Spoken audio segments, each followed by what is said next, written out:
et glorieux de notre Seigneur Jésus, nous sommes dans la joie de pouvoir réellement nous retrouver et pouvoir partager cette bonne nouvelle du royaume. Nous sommes dans la joie d'être réellement réunis autour de la parole de notre Seigneur Jésus. Que l'Éternel, notre Dieu, vous soit très très favorable. Que l'Éternel puisse réellement vous bénir. Comme tous les mercredis, c'est votre émission que la Bible parle, une émission qui répond à vos préoccupations, une émission qui nous permet de pouvoir réellement être une bénédiction pour chacun de vous. Voilà pourquoi nous sommes dans la joie de pouvoir réellement nous retrouver et partager cette bonne nouvelle du royaume, partager réellement la parole du Seigneur, nous entraider au travers réellement les Écritures. C'est une émission qui répond à vos préoccupations, à vos questions, aux besoins d'éclaircissement et nous répondons selon la mesure de la grâce que le Seigneur nous accorde.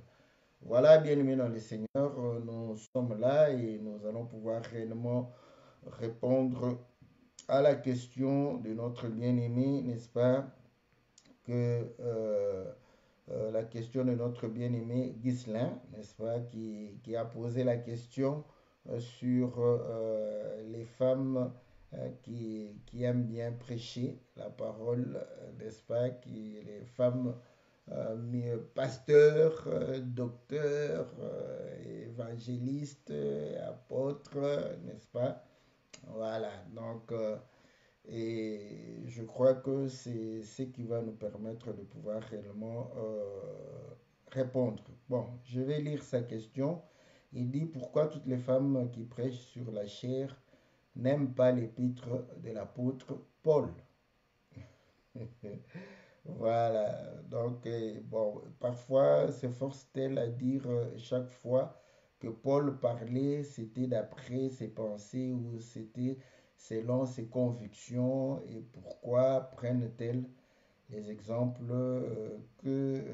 voilà, prennent les exemples de la prophétesse Déborah, femme samaritaine, Marie, la mère de Jésus, voilà, pour ainsi prêcher, enseigner sur une chaire dans une assemblée. Voilà, c'est la question de notre frère. Vous voyez que nous avons résumé cela, n'est-ce pas, pour dire que la relation, les femmes pasteurs, n'est-ce pas, on a pris, bon, en général, leur relation avec l'apôtre Paul. Voilà, donc pour montrer que quelle est la relation qu'il y aura entre elle et l'apôtre Paul.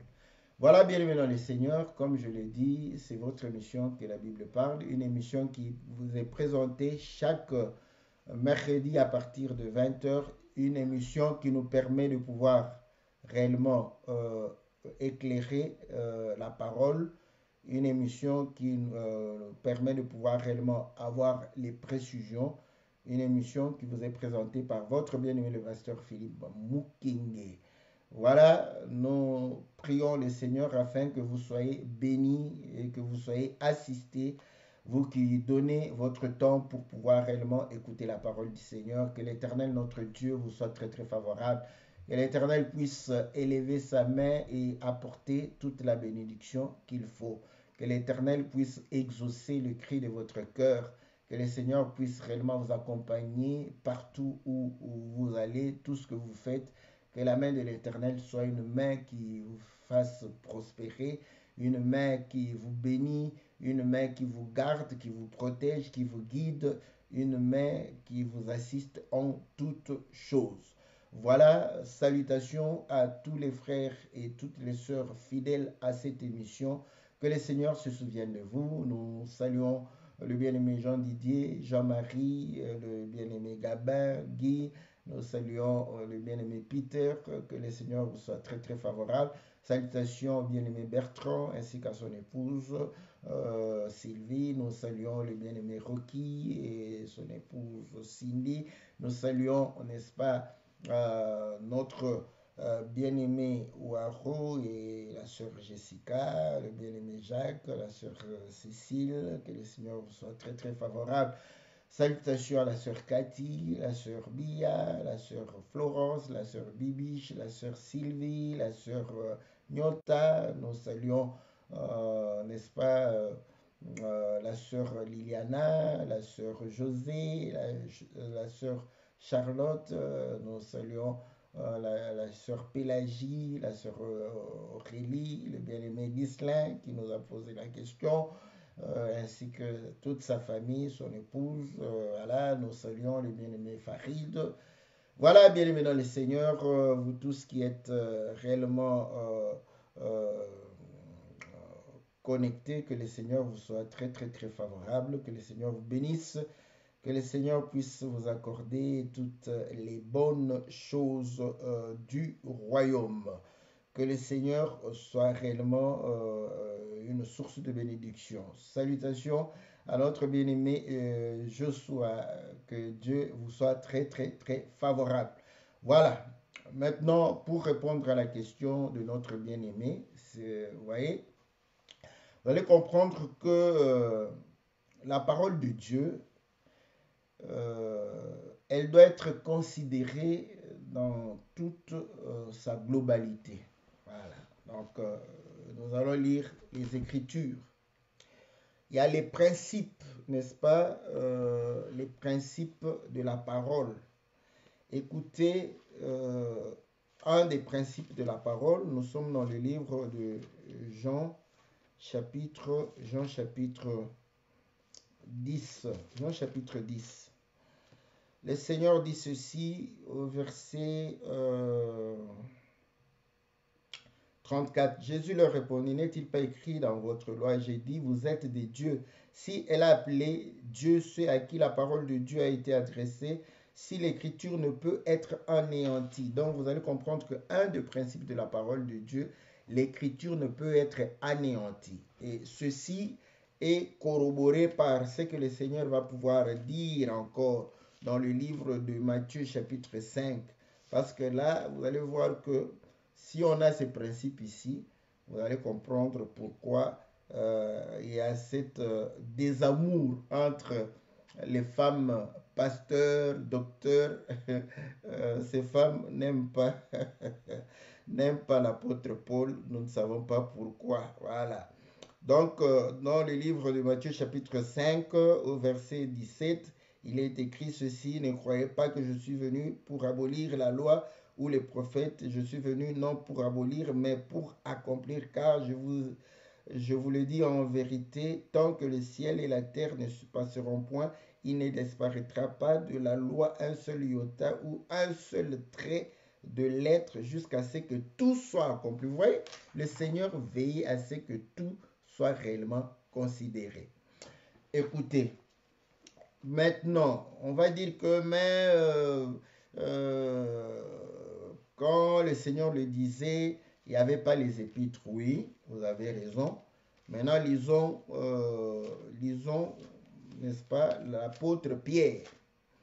Lorsque nous lisons l'apôtre Pierre, nous sommes en train de pouvoir réellement placer, n'est-ce pas, les éléments afin de voir le désamour entre celles qui devraient prêcher la vérité, la parole de Dieu avec l'apôtre Paul. Voilà, nous sommes dans 1 Pierre. 1 Pierre chapitre, est-ce que c'est 1 Pierre? Je ne crois pas, ça doit être 2 Pierre. Attendez. Que je puisse, voilà, certainement, ça sera 2 Pierre. Voilà. Voilà. 2 Pierre, chapitre, quel chapitre? 2 Pierre, chapitre, le dernier chapitre, chapitre 3. Chapitre 3, il est dit ceci. Je commence au verset 15. Croyez que la patience de notre Seigneur est votre salut, comme notre bien-aimé frère Paul vous l'a aussi écrit selon la sagesse qui lui a été donnée. C'est ce qu'il fait dans toutes les lettres, où il parle de ces choses dans lesquelles il y a des points difficiles à comprendre, dont les personnes ignorantes et mal affermies tordent le sens comme celui des autres écritures. Voilà, maintenant, vous voyez? quand vous donnez l'argument que non, à cette époque, il n'y avait pas les épîtres, nous disons Amen.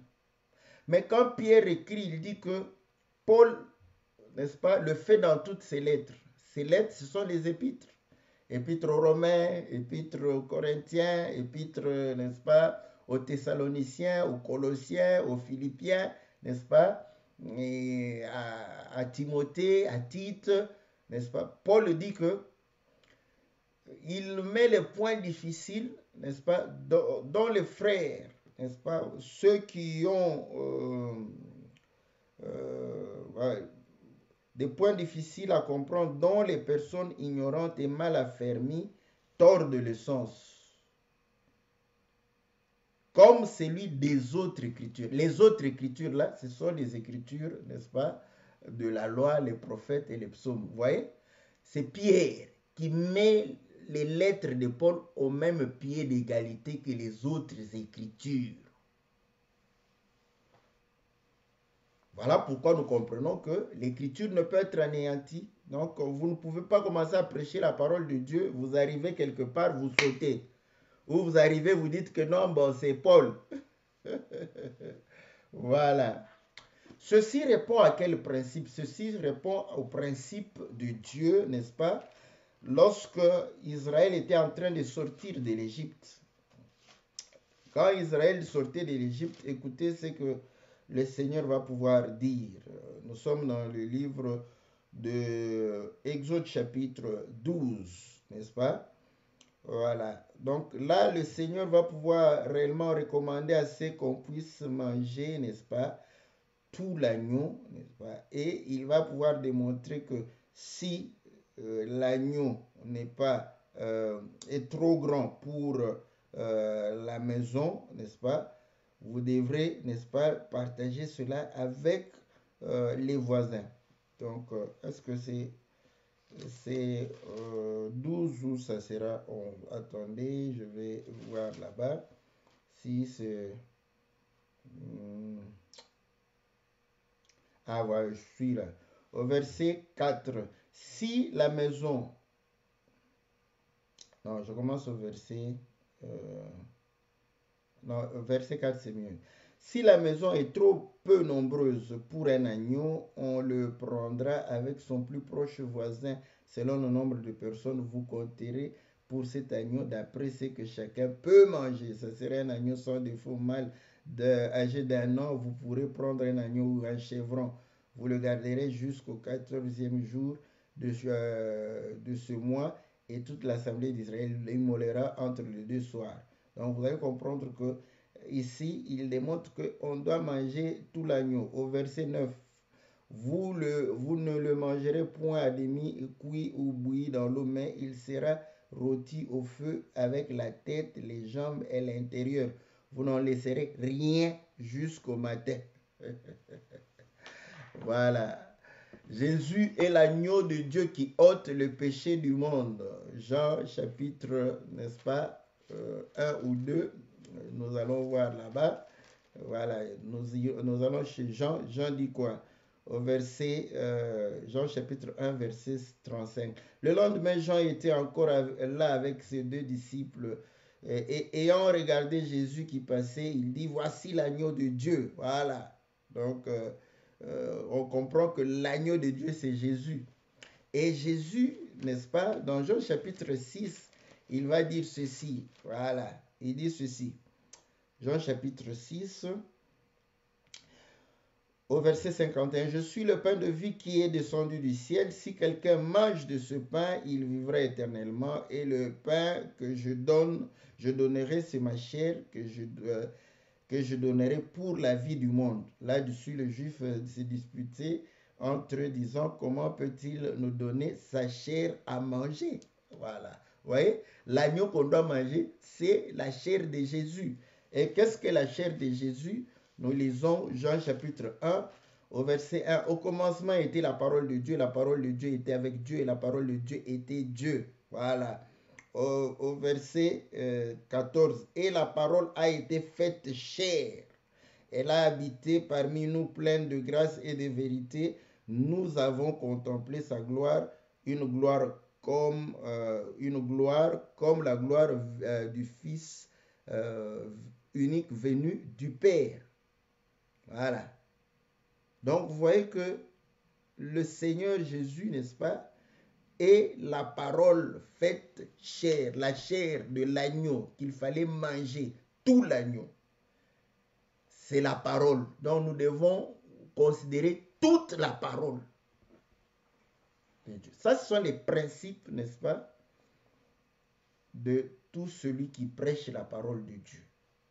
Voilà pourquoi ce principe, c'est vrai que dans le livre d'Apocalypse, peut-être dans une certaine mesure rester seulement appliqué pour le livre d'Apocalypse, voilà, mais on peut faire l'extrapolation parce que c'est le même principe.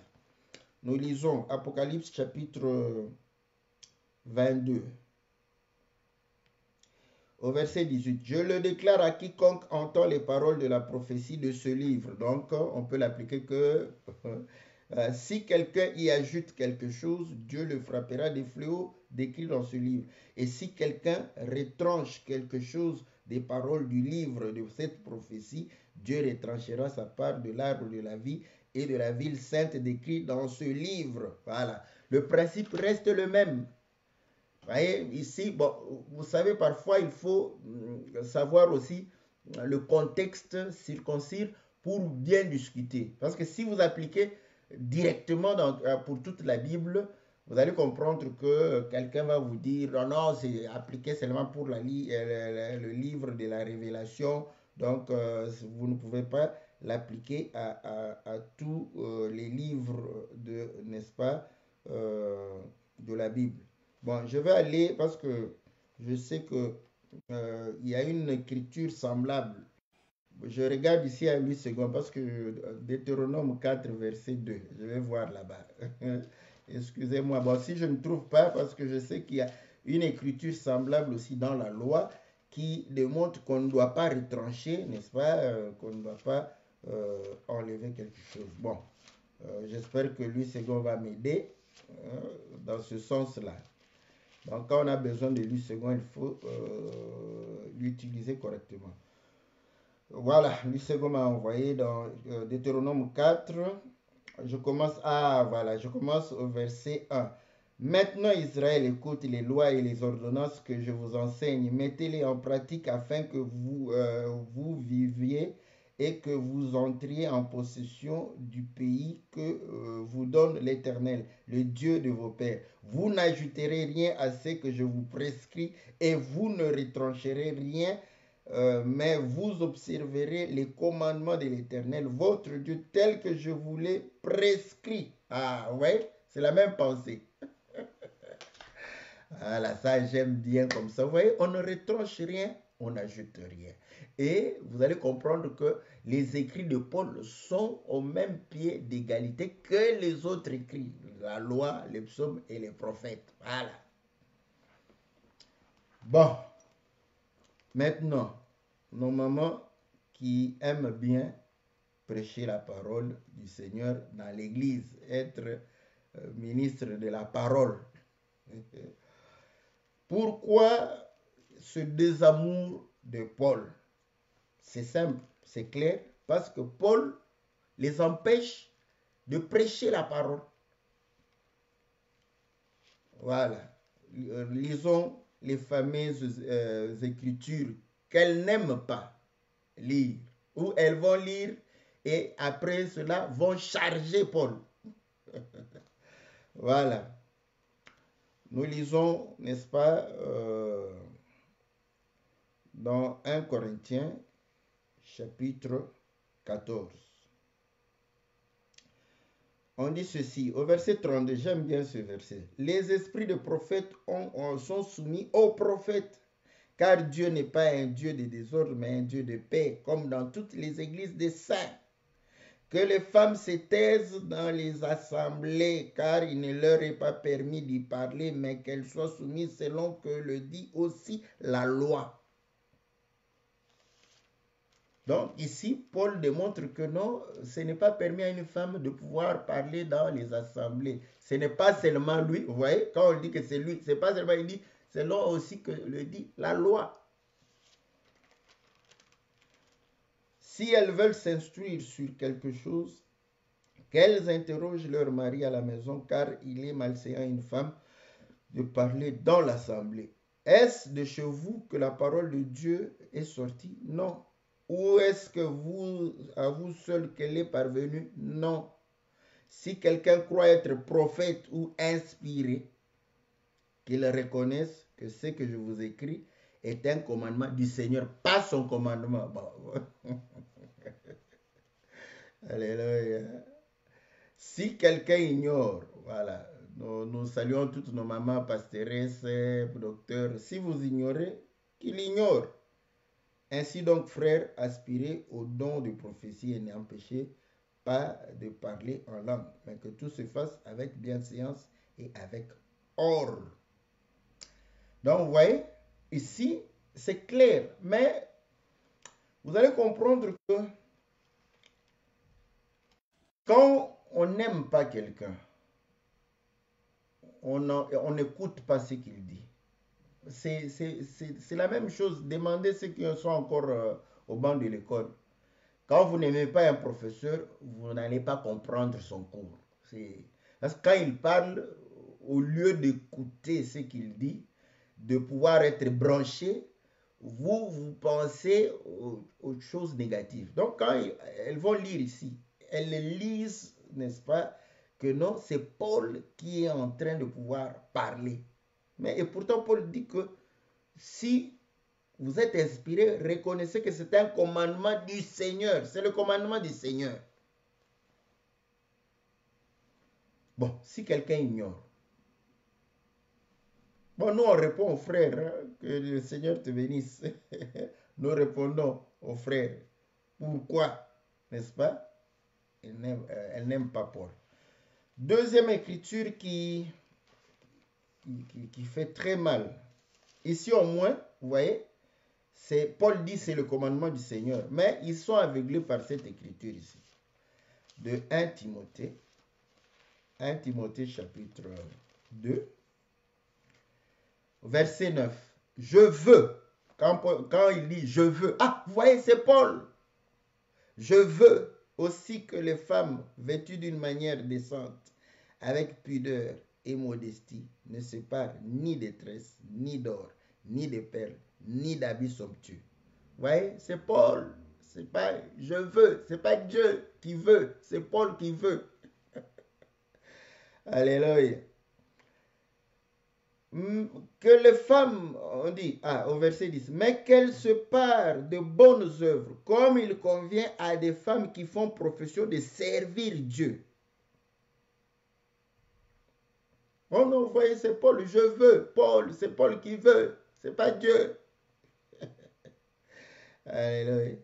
Au verset 11, que la femme écoute l'instruction en silence avec une entière soumission. Je ne permets pas. Oh, ça c'est là où les sœurs, pasteurs, apôtres, évangélistes, c'est là. Non, c'est Paul. Je ne permets pas. Paul, c'est Paul. Je ici, c'est qui? C'est Paul. Je ne permets pas à la femme d'enseigner ni de prendre de l'autorité sur l'homme. Elle doit demeurer dans le silence. Mais vous allez comprendre que ici, quand on dit c'est Paul, mais elles reconnaissent que l'homme est le chef de la femme. Mais si l'homme est le chef de la femme, c'est l'homme qui doit avoir l'autorité sur la femme. Alors quand Paul dit que je ne permets pas à la femme d'avoir de l'autorité, comment vous attribuez ça à Paul? Mais en reconnaissant que votre époux est votre chef. Voilà. Bon, vous allez comprendre que nous, quand nous lisons, nous trouvons que c'est facile. C'est pas facile. Écoutez ce que Paul dit. Paul dit dans 2 Corinthiens, au chapitre 4. On dit ceci. Au verset 3. Si notre évangile est encore voilé, il est voilé pour ceux qui périssent, pour les incrédules, dont le Dieu de ce siècle a aveuglé l'intelligence, afin qu'ils ne vissent pas briller la splendeur de l'évangile de la gloire de Christ, qui est l'image de Dieu. Voilà. Ce n'est pas la faute de Paul. Mais comment le diable va aveugler? C'est avec la grammaire. Je ne permets pas. Vous voyez, c'est Paul. Je ne peux pas. Je veux. C'est Paul qui parle. C'est pas Dieu qui parle à ce moment-là. Mais malheureusement pour eux, pour elle. Vous voyez? Mais bon, c'est ça le voile. C'est ça le voile. Bon, vous pouvez. Bon, il faut simplement prier. Vous pouvez beau expliquer. Mais quand elle va lire là, c'est Paul qui parle. Ça, c'est terrible.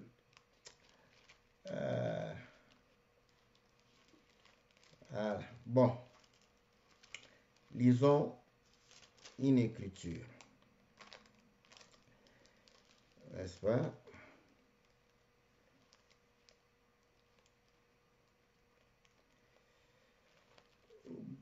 Vous allez comprendre que nous prenons toujours ce Paul. Maintenant, nous parlons aux enfants de Dieu pour que vous puissiez comprendre. Elles sont aveuglées.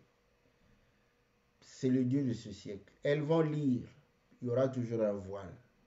Elles vont lire ce voile-là. Parce que vous savez que la chair de Jésus, c'est le voile. Donc, nous, en tant qu'humains, en chair et en os, nous sommes aussi un voile. Donc, je peux parler parce que je suis humain, je suis faillible, je peux constituer un voile. Parce que, ben, comment ce pasteur parle ici? Je le connais, il n'est pas sérieux. C'est quelqu'un qui n'est pas sérieux. Vous voyez? Donc, à ce moment-là, vous allez comprendre que je vais pouvoir réellement être obstacle pour celui, n'est-ce pas, qui va pouvoir réellement recevoir la parole. Donc, au lieu de considérer la parole de Dieu, il va considérer la chair. Ça sera un voile pour lui. Écoutez, dans le livre de 1 Corinthiens chapitre 7, Paul va parler le concernant encore. J'aime ça. Vous allez comprendre, nous sommes au verset 10, 1 Corinthiens chapitre 7, verset 10. À ceux qui sont mariés, j'ordonne, non pas moi, mais le Seigneur. Vous voyez? Donc, vous voyez déjà le fait d'utiliser je.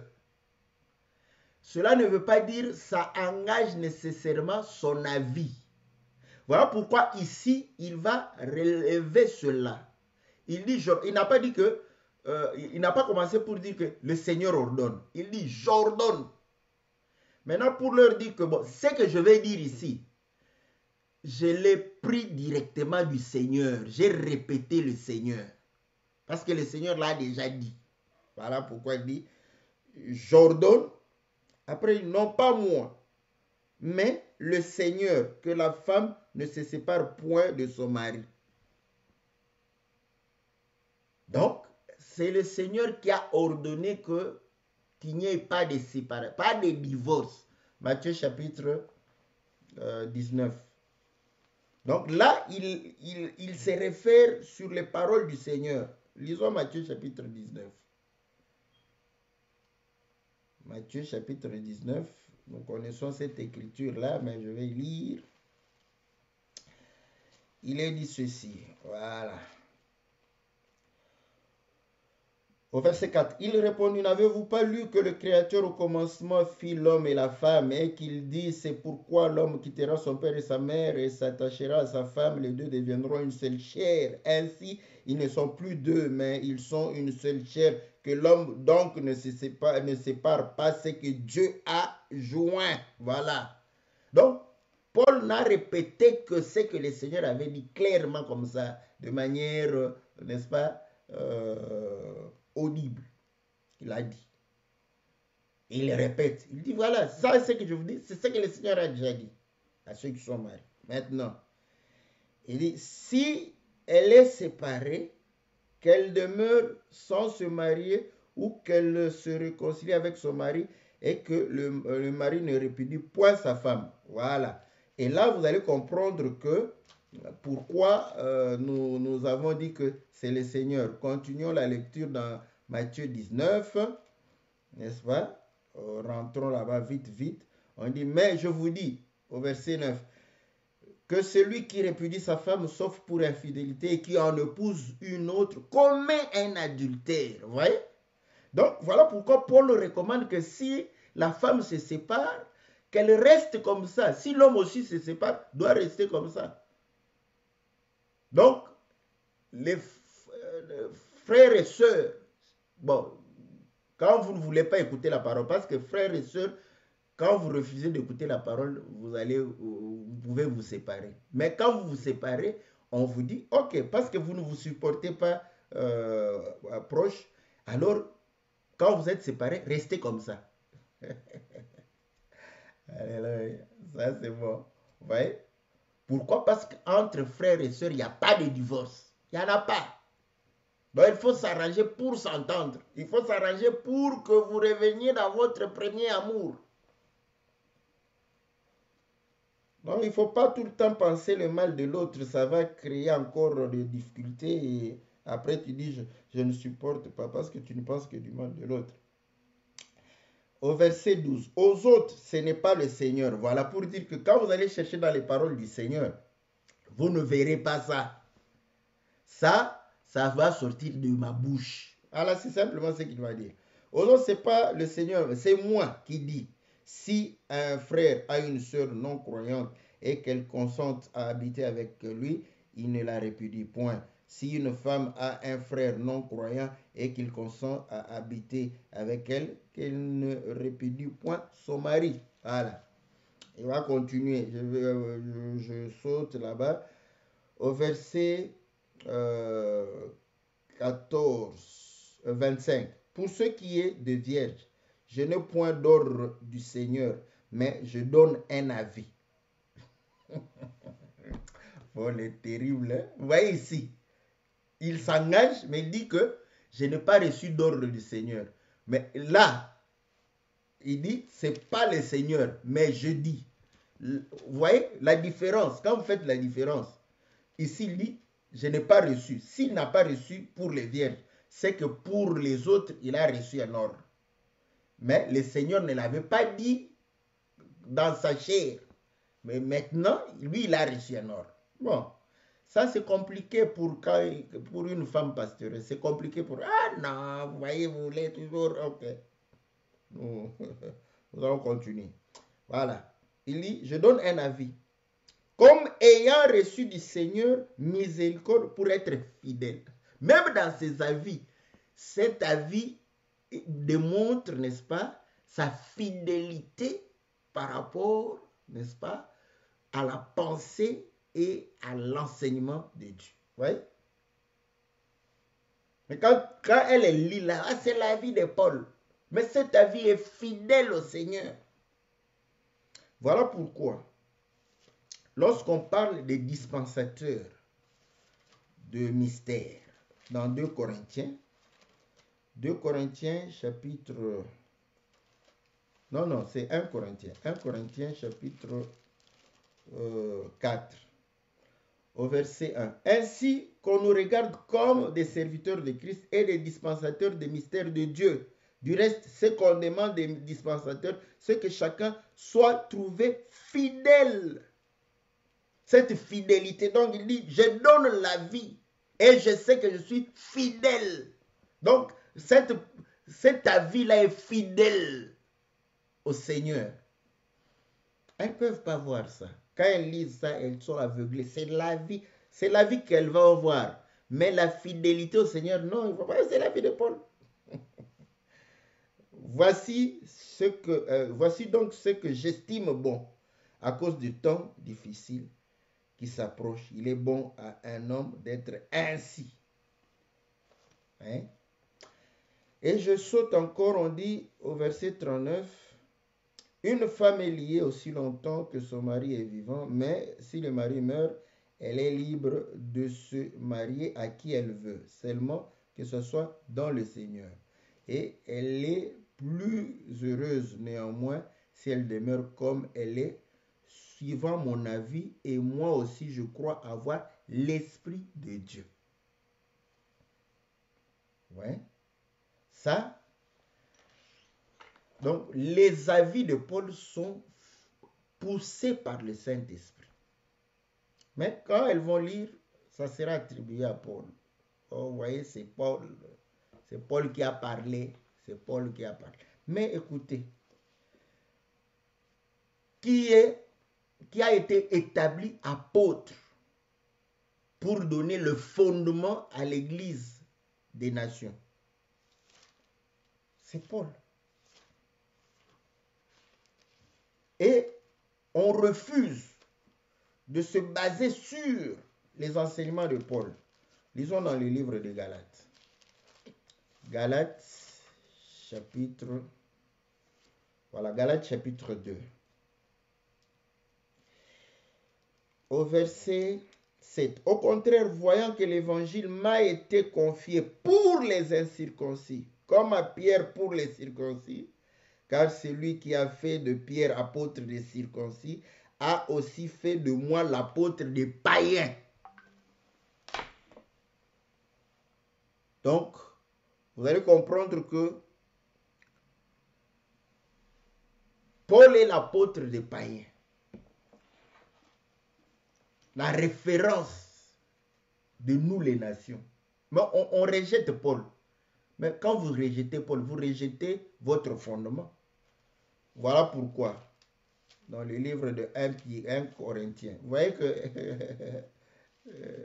elles ne vont pas beaucoup aimer Paul. 1 Corinthiens chapitre 3, Paul dit ceci. Au verset 10, selon la grâce de Dieu qui m'a été donnée, j'ai posé le fondement comme un sage architecte et un autre bâtit dessus, mais que chacun prenne garde à la manière dont il bâtit dessus, car personne ne peut poser un autre fondement que celui qui a été posé, savoir Jésus-Christ.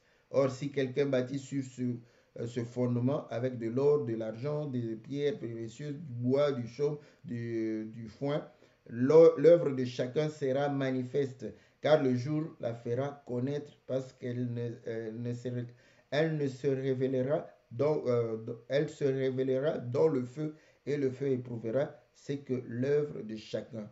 Si l'œuvre bâtie par quelqu'un sur le fondement subsiste, il recevra une récompense. Si l'œuvre de Dieu, de quelqu'un, est consumée, il perdra sa récompense. Pour lui, il sera sauvé, mais comme au travers du feu. Ouais? Donc, c'est lui l'architecte. Il pose. Et qu'est-ce que vous allez prêcher en dehors de ce que Paul a prêché? L'enlèvement, vous prêchez, vous tirez ça de Paul. Mais quand il s'agit de la prédication du ministère, vous refusez de prendre. Donc, vous voyez, le principe de tout prendre, ce principe n'est pas pour nos sœurs qui veulent être ministres de la parole. Hein? Quand elles arrivent là, elles ne veulent pas lire, elles vont fermer les yeux. Elles n'aiment pas beaucoup Paul, n'est-ce pas? Et pourtant, Paul dit la même chose qu'avec Pierre. Lorsque Pierre va parler, n'est-ce pas, de la femme, il va dire que la femme puisse gagner son mari sans parole, mais dans les actes. Ouais.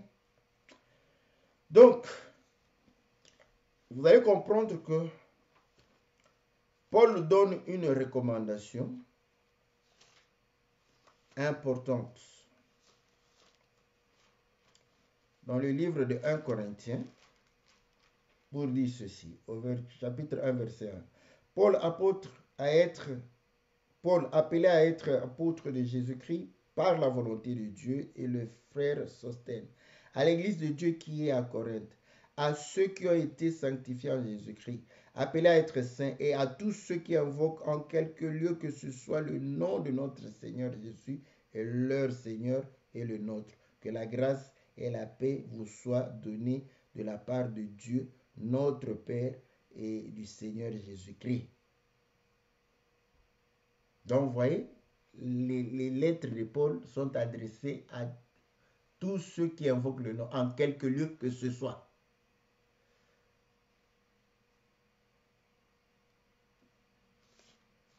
Et il dit ceci dans le livre de 1 Corinthiens chapitre 15, au verset 1. Je vous rappelle, frères, l'évangile que je vous ai annoncé, que vous avez reçu, dans lequel vous avez persévéré et par lequel vous êtes sauvés, si vous le retenez tel que je vous l'ai annoncé. Autrement, vous aurez cru en vain. Donc, il faut retenir tel que Paul a enseigné.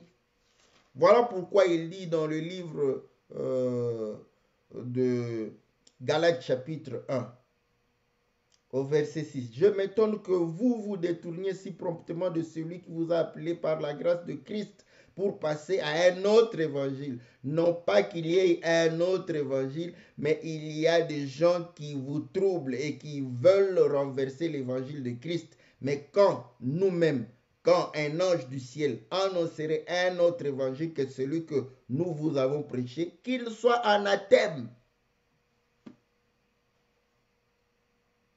Ouais. Donc, elles ne vont pas aimer Paul parce que Paul leur ferme la bouche. Or, elles veulent prêcher, n'est-ce pas? Donc, comment elles vont aimer Paul?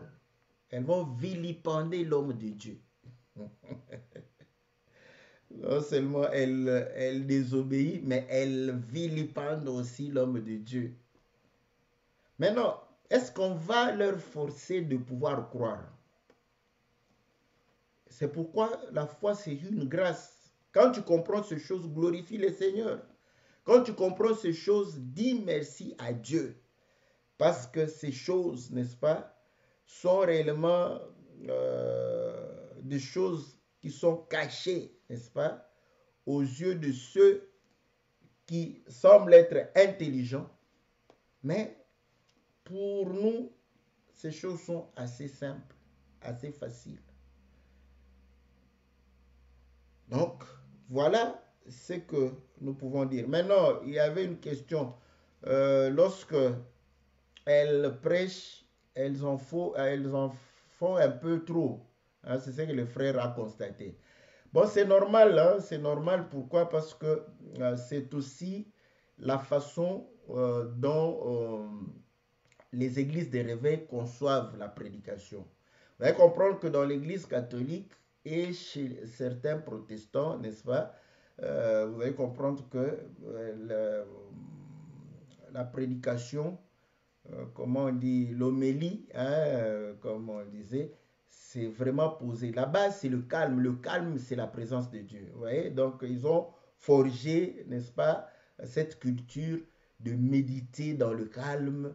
Ils ont aussi des écritures. Hein. Vous allez comprendre que quand Élie, n'est-ce pas, voulait savoir si Dieu devrait réellement lui parler, Dieu n'était pas dans le bruit, dans tout ce qui était tonnerre et autres, mais c'est dans un vent doux, murmure doux, c'est là où Dieu a été.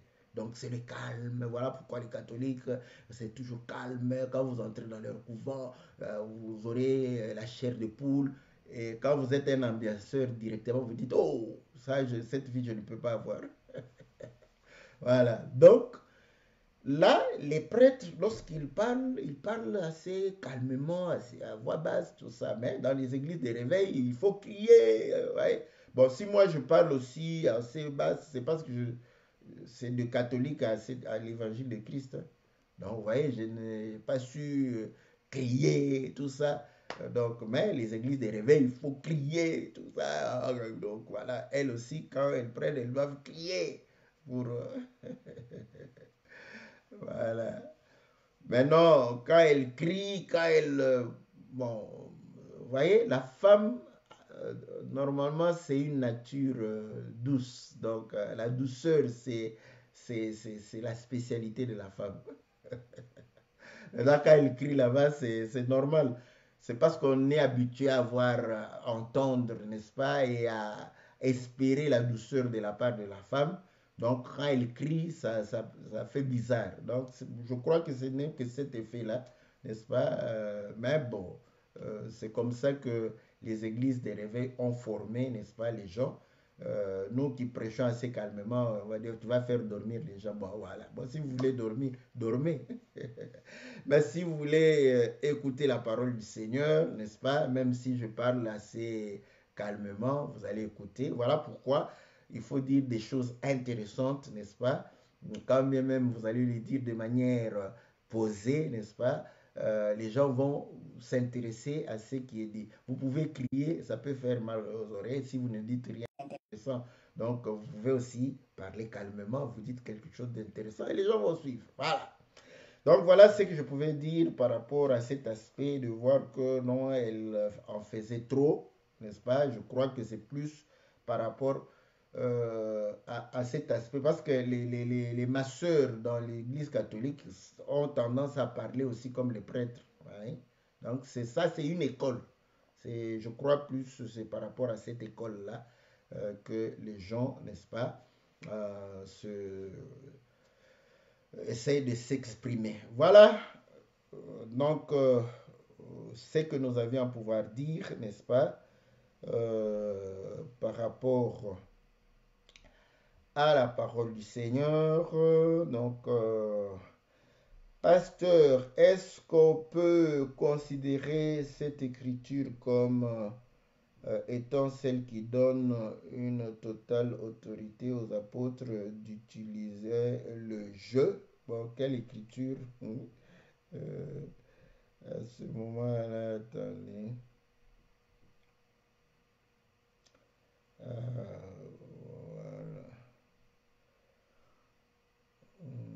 Ah bon, c'est le frère Joshua. Je ne saisis pas tellement bien la question. J'avais évoqué, voilà. Donc, de toute façon, euh, vous voyez, dans l'ancienne alliance, il était dit ainsi par l'Éternel. Vous voyez? Quand le Seigneur vient, il dit en vérité, je vous le dis. Oui, donc, c'est à partir du Seigneur, je vous le dis, n'est-ce pas? C'est lui, parce que c'est sa parole. Ok. Mais maintenant, vous allez comprendre que le Seigneur donne une bouche à ses serviteurs, parce qu'il est le même. Donc, euh, la bouche que nous avons, n'est-ce pas? Il y a une écriture où il dit que ne craignez rien, je vous donnerai une bouche et personne ne pourra vous résister. Donc, vous voyez? Donc, c'est la bouche du Seigneur. Le jeu, là, engage le Seigneur. Ce n'est pas le jeu qui t'engage. Parce que dans les choses de Dieu, tu ne dois pas t'engager. Voilà pourquoi vous allez comprendre que quand Paul comprend que ce n'est pas une doctrine, mais c'est un élément qui peut te permettre de pouvoir vivre assez facilement la parole de Dieu, à ce moment-là, vous allez comprendre que Paul va pouvoir réellement, euh, n'est-ce pas, dire que voilà, c'est un avis, n'est-ce pas? Un avis pour que on ne puisse pas en faire une obligation. Mais quand vous appliquez cet avis-là, vous allez servir le Seigneur de manière excellente. C'est comme la prophétesse Anne, vous voyez? Elle était mariée, elle est devenue veuve, elle a décidé, n'est-ce pas, de servir le Seigneur. Et cette façon de servir le Seigneur, et le Seigneur l'a récompensée pour réellement rencontrer le Christ, n'est-ce pas, le salut d'Israël. Donc voilà ce que je peux dire, n'est-ce pas, par rapport à cela. Donc comprenez que c'est tout à fait normal, tous ceux qui vont vouloir élever les femmes au ministère de la parole vont avoir des problèmes avec Paul. Ils ne vont pas aimer Paul. Ils vont vilipender Paul pour dire qu'il était archaïque, qu'il était macho. C'est pas Paul qui est macho, c'est Dieu. C'est pourquoi nous avions dit, n'est-ce pas? Nous avions dit quelque part que les esprits, donc on ne peut pas dire que c'est féminin ou masculin, mais quand ça vient au milieu de nous, ça se présente comme des hommes. Et on m'a répondu que non, peut-être qu'il y avait des esprits féminins qui sont restés là-bas. Mais il faut se poser la question. Alors pourquoi ces esprits féminins sont restés? Pourquoi elles ne se sont pas précipitées pour venir annoncer la parole? Vous voyez? Parce que lorsque on est en train de s'aimer la parole, n'est-ce pas? Il faut être, n'est-ce pas, celui qui a la sémence, n'est-ce pas, celui qui donne la sémence, pas la personne qui reçoit. La femme a la sémence qu'elle a reçue de l'homme. L'homme a la sémence qu'il génère. C'est différent. L'homme a la sémence qu'il génère. La femme aura la sémence qu'elle a reçue. C'est très différent. Voilà, que le Seigneur vous bénisse, que le Seigneur vous soit très, très favorable. Nous allons nous retrouver, n'est-ce pas, mercredi, n'est-ce pas, pour les questions.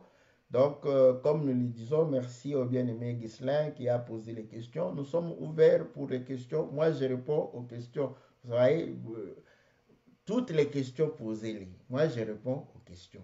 Je les réponds de manière assez calme et posée. Voilà. Maintenant, comme on dira avec le Seigneur, celui qui a des oreilles pour entendre, il entend. Celui qui a des oreilles pour... qui n'a pas des oreilles, qu'est-ce qu'on va faire? Celui, nous ajoutons, comme on m'avait appris à l'église catholique, celui qui a un cœur pour accepter.